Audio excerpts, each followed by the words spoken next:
मेरा नाम काथुआ रायन है। मेरे 2 भाई और 1 बहन है। गलत आदमी को बुलाया है।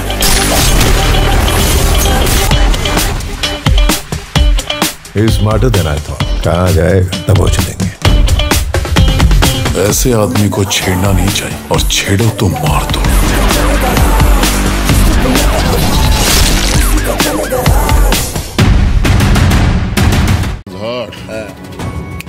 জ্যান্ত জ্বালিয়ে দেবো কিন্তু। ঠিক আছে ঠিক আছে, সেটা হবে কোন পড়ে। শুনুন, এইসব কেস যতদিন না মিটছে ততদিন ছুটি বাড়ি কিছু হবে না।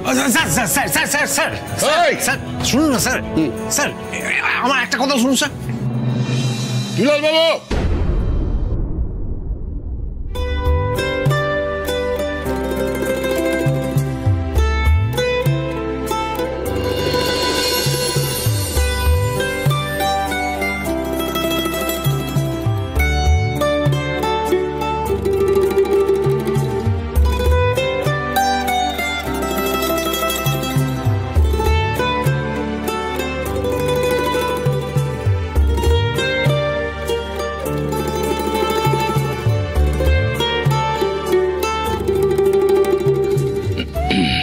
কিরে, সব কেস তো মিটলো, এবার আমাদের বিয়ের কেসটার কি হবে?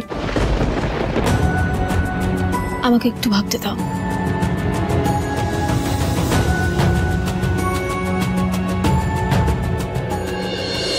তোর যত ভাবনা চিন্তা করার তুই করে নে।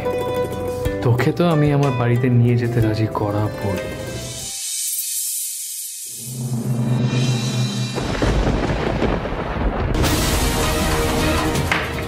ইম্পসিবল। ওই মঞ্জু আর অর্জুন আবার এক হয়ে যাবে, আর আমি দাঁড়িয়ে দাঁড়িয়ে অডিয়েন্স হয়ে হাততালি দেবো। পারবো না, জাস্ট পারবো না।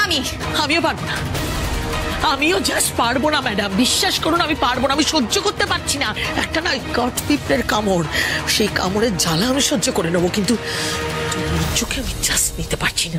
মুখটা চোখের সামনে ভাবলেই আমার মাথার ভেতরটা। পিকে কোথায়? পিকে কোথায় আসেনি কেন?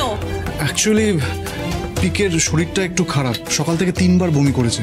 বাহ, খুব বাজে এক্সকিউজ। আজকে আমরা একটা নতুন কাজের প্ল্যান করতে চলেছি আর উনি নেই। বাহ বাহ, না থেকেও লাভের লাভটা কি হচ্ছে আমাদের? এই নিয়ে তো 432টা প্ল্যান করা হলো, আর আমাদের চেষ্টারও নাকি কোনো কমতি নেই। দিনের শেষে হাতে একটা ফুটো বাটি নিয়ে বসে থাকি।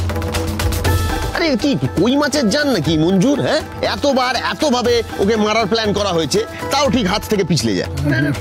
শুধু পিছলে বেরিয়ে যায়নি রাজা, যাতা শুরু করেছে। নইলে নিত্য হালদারের মতন লোক কখনো অ্যারেস্ট হয়? আমি একটা কথা বলবো স্যার, আমাদের স্যার মানে স্যার ম্যাডাম দুজনকেই বলছি, আমাদের একটু একটু চিন্তা ভাবনার একটু চেঞ্জ আনা উচিত, বদল। আমাদের একটা নতুন অ্যাঙ্গেলে ভাবা উচিত। না, অনেক অ্যাঙ্গেল ফ্যাঙ্গেল হয়েছে, আর কোনো অ্যাঙ্গেল দরকার নেই, খালি সময় নষ্ট।